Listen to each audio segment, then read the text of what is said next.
The Mark of the Beast by Rudyard Kipling. Your gods and my gods, do you or I know which are the stronger? Native Proverb. East of Suez, some hold, the direct control of Providence ceases. Man being there handed over to the power of the gods and devils of Asia, and the Church of England Providence only exercising an occasional and modified supervision in the case of Englishmen. This theory accounts for some of the more unnecessary horrors of life in India. It may be stretched to explain my story. My friend Strickland of the police, who knows as much of natives of India as is good for any man, can bear witness to the facts of the case. Dumoise, our doctor, also saw what Strickland and I saw. The inference which he drew from the evidence was entirely incorrect. He is dead now. He died in a rather curious manner, which has been elsewhere described. When Fleet came to India, he owned a little money and some land in the Himalayas, near a place called Dharamsala. Both properties had been left him by an uncle, and he came out to finance them. He was a big, heavy, genial, and inoffensive man. His knowledge of natives was, of course, limited, and he complained of the difficulties of the language. He rode in from his place in the hills to spend New Year in the station, and he stayed with Strickland. On New Year's Eve there was a big dinner at the club, and the night was excusably wet. When men foregather from the uttermost ends of the empire, they have a right to be riotous. The frontier had sent down a contingent of catch-em-alive-os who had not seen 20 white faces for a year, and were used to ride 15 miles to dinner at the next fort, at the risk of a Khyberee bullet where their drinks should lie. They profited by their new security, for they tried to play pool with a curled-up hedgehog found in the garden, and one of them carried the marker round the room in his teeth. Half a dozen planters had come in from the south and were talking horse to the biggest liar in Asia, who was trying to cap all their stories at once. Everybody was there, and there was a general closing up of ranks and taking stock of our losses in dead or disabled that had fallen during the past year. It was a very wet night, and I remember that we sang Auld Lang Syne with our feet in the Polo Championship Cup and our heads among the stars, and swore that we were all dear friends.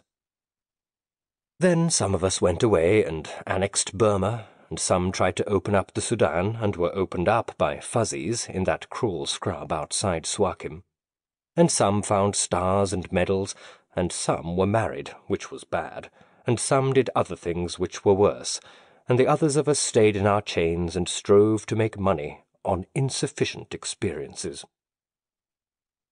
Fleet began the night with sherry and bitters, drank champagne steadily up to dessert, then raw, rasping Capri with all the strength of whisky, took Benedictine with his coffee, 4 or 5 whiskies and sodas to improve his pool strokes, beer and bones at 2:30, winding up with old brandy. Consequently, when he came out at 3:30 in the morning into 14 degrees of frost, he was very angry with his horse for coughing, and tried to leap-frog into the saddle. The horse broke away and went to his stables, so Strickland and I formed a guard of dishonour to take Fleet home. Our road lay through the bazaar, close to a little temple of Hanuman, the monkey god, who is a leading divinity worthy of respect. All gods have good points, just as have all priests. Personally, I attach much importance to Hanuman, and am kind to his people, the great grey apes of the hills. One never knows when one may want a friend. There was a light in the temple, and as we passed we could hear voices of men chanting hymns. In a native temple, the priests rise at all hours of the night to do honour to their god. Before we could stop him, Fleet dashed up the steps, patted 2 priests on the back, and was gravely grinding the ashes of his cigar butt into the forehead of the red stone image of Hanuman. Strickland tried to drag him out, but he sat down and said solemnly, "See that? Mark of the Beast. I made it. Isn't it fine?"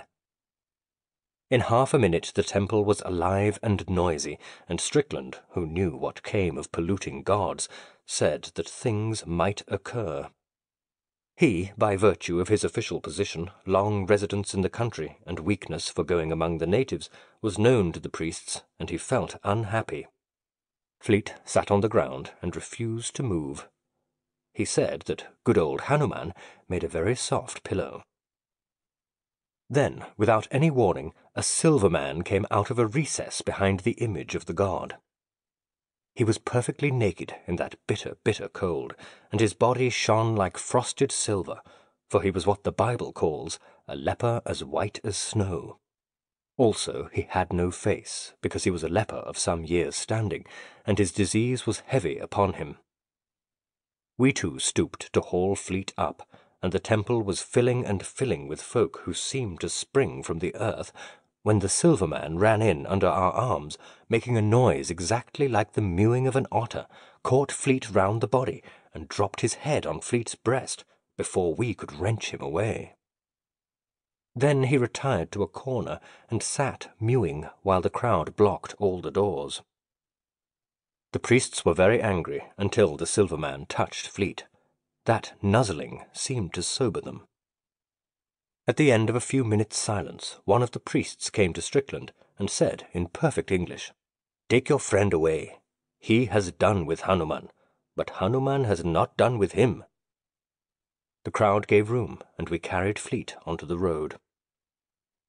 Strickland was very angry. He said that we might all three have been knifed, and that Fleet should thank his stars that he had escaped without injury. Fleet thanked no one. He said that he wanted to go to bed. He was gorgeously drunk. We moved on, Strickland silent and wrathful, until Fleet was taken with violent shivering fits and sweating. He said that the smells of the bazaar were overpowering, and he wondered why slaughterhouses were permitted so near English residences. "Can't you smell the blood?" said Fleet.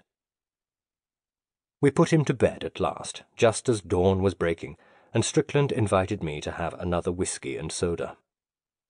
While we were drinking, he talked of the trouble in the temple, and admitted that it baffled him completely. Strickland hates being mystified by natives, because his business in life is to overmatch them with their own weapons. He has not yet succeeded in doing this, but in 15 or 20 years he will have made some small progress. "They should have mauled us," he said, "instead of mewing at us. I wonder what they meant. I don't like it one little bit." I said that the managing committee of the temple would, in all probability, bring a criminal action against us for insulting their religion. There was a section of the Indian Penal Code which exactly met Fleet's offence. Strickland said he only hoped and prayed that they would do this. Before I left, I looked into Fleet's room and saw him lying on his right side, scratching his left breast. Then I went to bed, cold, depressed, and unhappy, at 7 o'clock in the morning. At 1 o'clock I rode over to Strickland's house to inquire after Fleet's head. I imagined that it would be a sore one. Fleet was breakfasting and seemed unwell. His temper was gone, for he was abusing the cook for not supplying him with an underdone chop. A man who can eat raw meat after a wet night is a curiosity. I told Fleet this, and he laughed. "You breed queer mosquitoes in these parts," he said. "I've been bitten to pieces, but only in one place." "Let's have a look at the bite," said Strickland. "It may have gone down since this morning." While the chops were being cooked, Fleet opened his shirt and showed us, just over his left breast, a mark, the perfect double of the black rosettes, the 5 or 6 irregular blotches arranged in a circle, on a leopard's hide. Strickland looked and said, "It was only pink this morning. It's grown black now." Fleet ran to a glass. "By Jove," he said, "this is nasty. What is it?" We could not answer. Here the chops came in, all red and juicy, and Fleet bolted 3 in a most offensive manner. He ate on his right grinders only, and threw his head over his right shoulder as he snapped the meat. When he had finished, it struck him that he had been behaving strangely, for he said apologetically, "I don't think I ever felt so hungry in my life. I've bolted like an ostrich." After breakfast, Strickland said to me, "Don't go. Stay here, and stay for the night." Seeing that my house was not 3 miles from Strickland's, this request was absurd. But Strickland insisted, and was going to say something, when Fleet interrupted by declaring, in a shamefaced way, that he felt hungry again. Strickland sent a man to my house to fetch over my bedding and a horse, and we 3 went down to Strickland's stables to pass the hours until it was time to go out for a ride. The man who has a weakness for horses never wearies of inspecting them, and when 2 men are killing time in this way, they gather knowledge and lies, the one from the other. There were 5 horses in the stables, and I shall never forget the scene as we tried to look them over. They seemed to have gone mad. They reared and screamed, and nearly tore up their pickets. They sweated and shivered and lathered, and were distraught with fear. Strickland's horses used to know him as well as his dogs, which made the matter more curious. We left the stable for fear of the brutes throwing themselves in their panic. Then Strickland turned back and called me. The horses were still frightened, but they let us gentle and make much of them, and put their heads in our bosoms. "They aren't afraid of us," said Strickland. "Do you know, I'd give 3 months' pay if Outrage here could talk." But Outrage was dumb, and could only cuddle up to his master and blow out his nostrils, as is the custom of horses when they wish to explain things but can't. Fleet came up when we were in the stalls, and as soon as the horses saw him, their fright broke out afresh. It was all that we could do to escape from the place unkicked. Strickland said, "They don't seem to love you, Fleet." "Nonsense," said Fleet. "My mare will follow me like a dog." He went to her. She was in a loose box, but as he slipped the bars, she plunged, knocked him down, and broke away into the garden. I laughed, but Strickland was not amused. He took his moustache in both fists and pulled at it, till it nearly came out. Fleet, instead of going off to chase his property, yawned, saying that he felt sleepy. He went to the house to lie down, which was a foolish way of spending New Year's Day. Strickland sat with me in the stables and asked if I had noticed anything peculiar in Fleet's manner. I said that he ate his food like a beast, but that this might have been the result of living alone in the hills, out of the reach of society as refined and elevating as ours, for instance. Strickland was not amused. I do not think that he listened to me, for his next sentence referred to the mark on Fleet's breast, and I said that it might have been caused by blister flies, or that it was possibly a birthmark, newly born, and now visible for the first time. We both agreed that it was unpleasant to look at, and Strickland found occasion to say that I was a fool. "I can't tell you what I think now," said he, "because you would call me a madman. But you must stay with me for the next few days, if you can. I want you to watch Fleet, but don't tell me what you think till I have made up my mind." "But I am dining out tonight," I said. "So am I," said Strickland, "and so is Fleet, at least if he doesn't change his mind." We walked about the garden, smoking but saying nothing, because we were friends, and talking spoils good tobacco, till our pipes were out. Then we went to wake up Fleet. He was wide awake and fidgeting about his room. "I say, I want some more chops," he said. "Can I get them?" We laughed and said, "Go and change. The ponies will be round in a minute." "All right," said Fleet. "I'll go when I get the chops. Underdone ones, mind." He seemed to be quite in earnest. It was 4 o'clock, and we had had breakfast at 1. Still, for a long time, he demanded those underdone chops. Then he changed into riding clothes and went out onto the veranda. His pony, the mare had not been caught, would not let him come near. All 3 horses were unmanageable, mad with fear, and finally Fleet said that he would stay at home and get something to eat. Strickland and I rode out wondering. As we passed the temple of Hanuman, the silver man came out and mewed at us.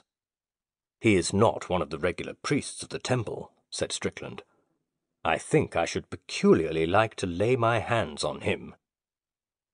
There was no spring in our gallop on the racecourse that evening. The horses were stale and moved as though they had been ridden out. "That fright after breakfast has been too much for them," said Strickland. That was the only remark he made through the remainder of the ride. Once or twice I think he swore to himself, but that did not count. We came back in the dark at 7 o'clock and saw that there were no lights in the bungalow.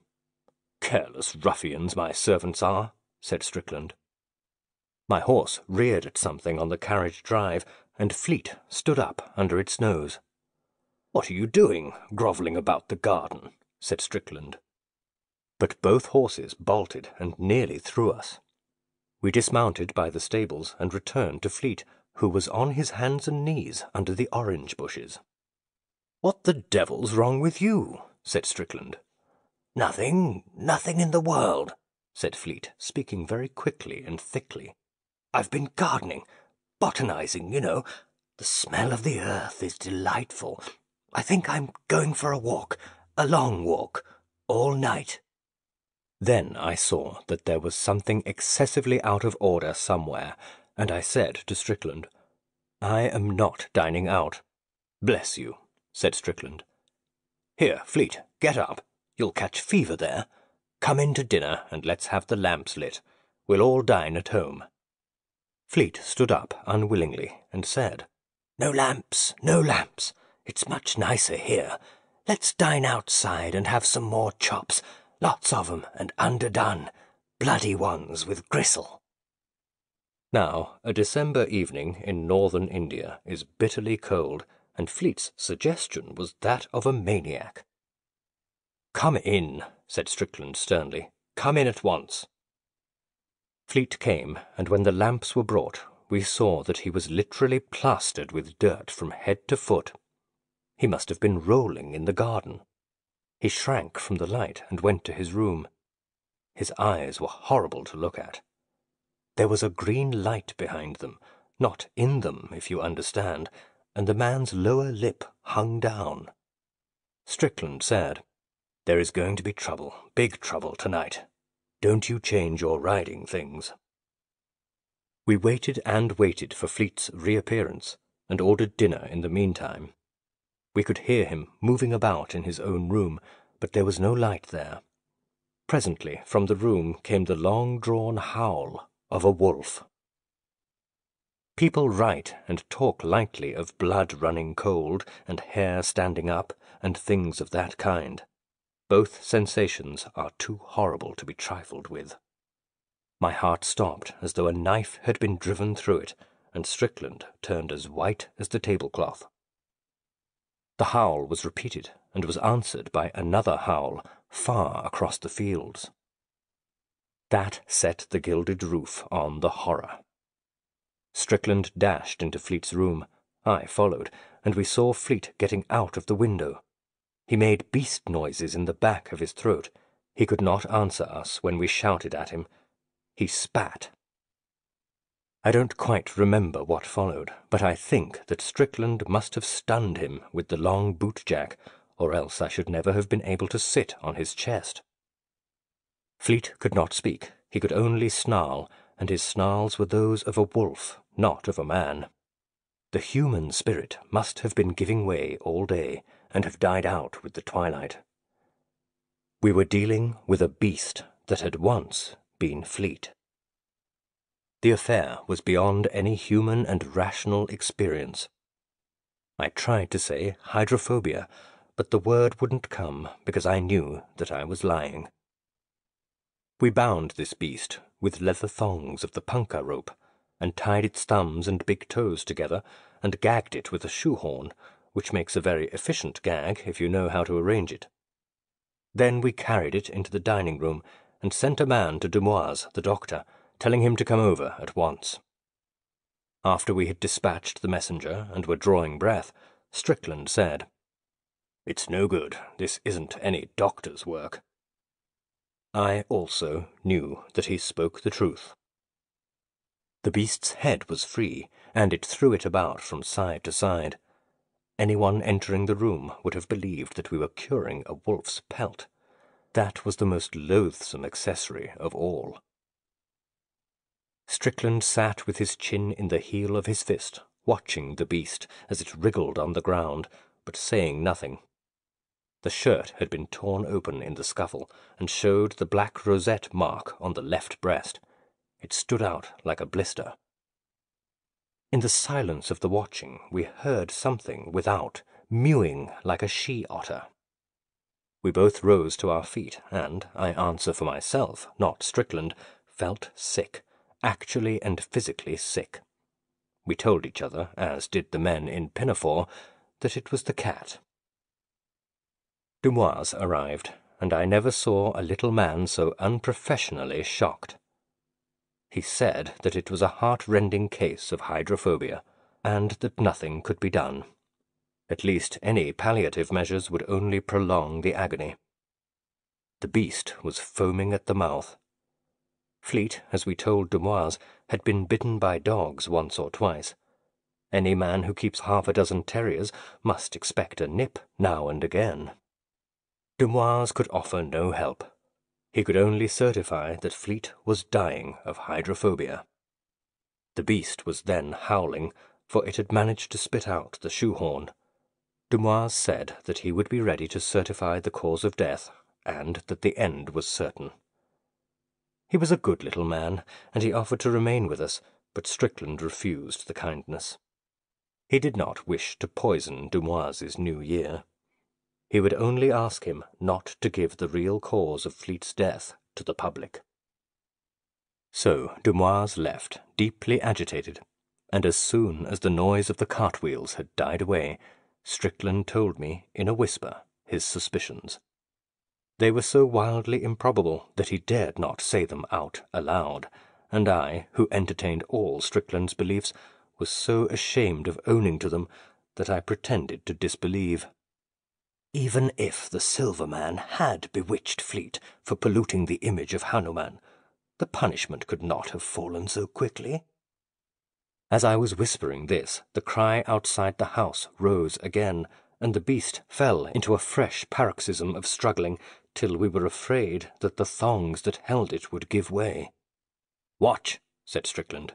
"If this happens 6 times, I shall take the law into my own hands. I order you to help me." He went into his room and came out in a few minutes with the barrels of an old shotgun, a piece of fishing line, some thick cord, and his heavy wooden bedstead. I reported that the convulsions had followed the cry by 2 seconds in each case, and the beast seemed perceptibly weaker. Strickland muttered, "But he can't take away the life. He can't take away the life." I said, though I knew that I was arguing against myself, "It may be a cat. It must be a cat. If the Silver Man is responsible, why does he dare to come here?" Strickland arranged the wood on the hearth, put the gun barrels into the glow of the fire, spread the twine on the table, and broke a walking stick in 2. There was 1 yard of fishing line, gut lapped with wire, such as is used for mahseer fishing, and he tied the 2 ends together in a loop. Then he said, "How can we catch him? He must be taken alive and unhurt." I said that we must trust in Providence and go out softly with polo sticks into the shrubbery at the front of the house. The man or animal that made the cry was evidently moving round the house as regularly as a night watchman. We could wait in the bushes till he came by and knock him over. Strickland accepted this suggestion, and we slipped out from a bathroom window into the front veranda, and then across the carriage drive into the bushes. In the moonlight we could see the leper coming round the corner of the house. He was perfectly naked, and from time to time he mewed and stopped to dance with his shadow. It was an unattractive sight, and thinking of poor Fleet, brought to such degradation by so foul a creature, I put away all my doubts, and resolved to help Strickland, from the heated gun barrels to the loop of twine, from the loins to the head and back again, with all tortures that might be needful. The leper halted in the front porch for a moment, and we jumped out on him with the sticks. He was wonderfully strong, and we were afraid that he might escape or be fatally injured before we caught him. We had an idea that lepers were frail creatures, but this proved to be incorrect. Strickland knocked his legs from under him, and I put my foot on his neck. He mewed hideously, and even through my riding boots I could feel that his flesh was not the flesh of a clean man. He struck at us with his hand and feet stumps. We looped the lash of a dog whip round him, under the armpits, and dragged him backwards into the hall and so into the dining room where the beast lay. There we tied him with trunk straps. He made no attempt to escape, but mewed. When we confronted him with the beast, the scene was beyond description. The beast doubled backwards into a bow as though he had been poisoned with strychnine, and moaned in the most pitiable fashion. Several other things happened also, but they cannot be put down here. "I think I was right," said Strickland. "Now we will ask him to cure this case." But the leper only mewed. Strickland wrapped a towel round his hand and took the gun barrels out of the fire. I put the half of the broken walking stick through the loop of fishing line and buckled the leper comfortably to Strickland's bedstead.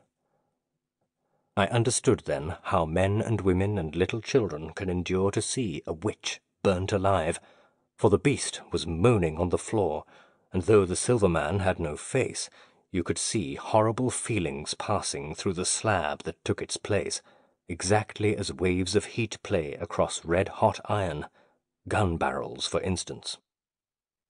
Strickland shaded his eyes with his hands for a moment, and we got to work. This part is not to be printed. The dawn was beginning to break when the leper spoke. His mewings had not been satisfactory up to that point. The beast had fainted from exhaustion, and the house was very still. We unstrapped the leper and told him to take away the evil spirit.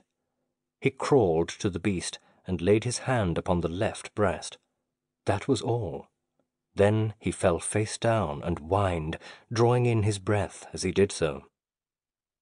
We watched the face of the beast and saw the soul of Fleet coming back into his eyes.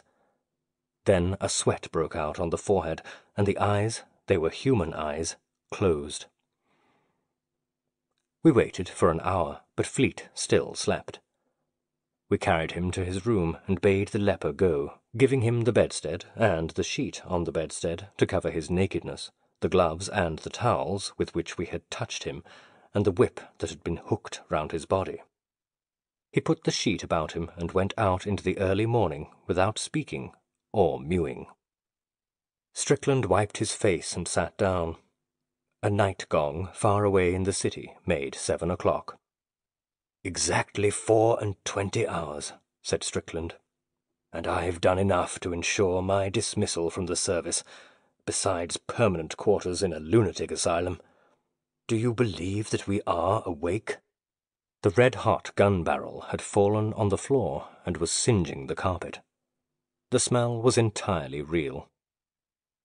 That morning at 11 we two together went to wake up Fleet. We looked and saw that the black leopard rosette on his chest had disappeared. He was very drowsy and tired, but as soon as he saw us, he said, "Oh, confound you fellows! Happy New Year to you! Never mix your liquors. I'm nearly dead." "Thanks for your kindness, but you're over time," said Strickland. "Today is the morning of the 2nd. You've slept the clock round with a vengeance." The door opened, and little Dumoise put his head in. He had come on foot, and fancied that we were laving out Fleet. "I've brought a nurse," said Dumoise. "I suppose that she can come in for what is necessary." "By all means," said Fleet cheerily, sitting up in bed. "Bring on your nurses." Dumoise was dumb. Strickland led him out and explained that there must have been a mistake in the diagnosis. Dumoise remained dumb and left the house hastily. He considered that his professional reputation had been injured, and was inclined to make a personal matter of the recovery. Strickland went out too.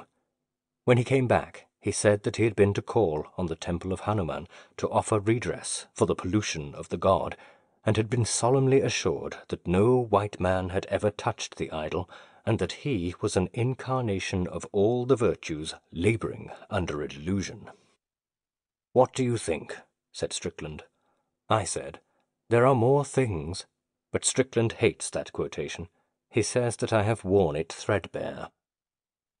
One other curious thing happened which frightened me as much as anything in all the night's work. When Fleet was dressed, he came into the dining-room and sniffed. He had a quaint trick of moving his nose when he sniffed. "Horrid doggy smell here," said he. "You should really keep those terriers of yours in better order. Try sulphur, Strick." But Strickland did not answer. He caught hold of the back of a chair and, without warning, went into an amazing fit of hysterics. It is terrible to see a strong man overtaken with hysteria. Then it struck me that we had fought for Fleet's soul with the silver man in that room, and had disgraced ourselves as Englishmen for ever.